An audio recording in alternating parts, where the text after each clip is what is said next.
На Гарелов помня мъдростта. С гласа му твърд, силен като вятър в планината, той разказваше за свят, далечен и различен. И в нашия живот оставаше следа, незаличима. Във всяка негова дума бе заключена мисъл. Във всеки репортаж – живот и съдба. Той водеше ни през времето с тиха увереност, че истината е пътят, а не само една празна мечта.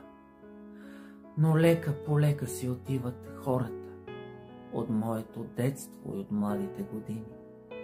Един по един изчезват в мъглата и оставам сам с мислите си.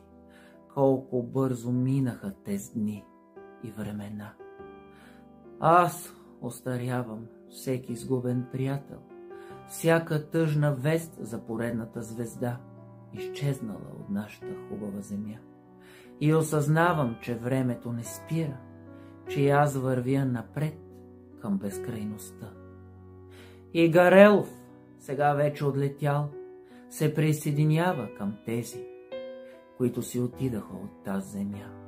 Но в паметта ни жив ще остане. В екрана на душата той винаги ще свети. Защото не са мъртви онези, които помним, не са забравени тези, които обичаме.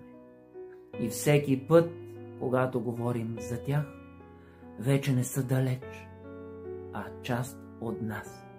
Вечно живи ще са те.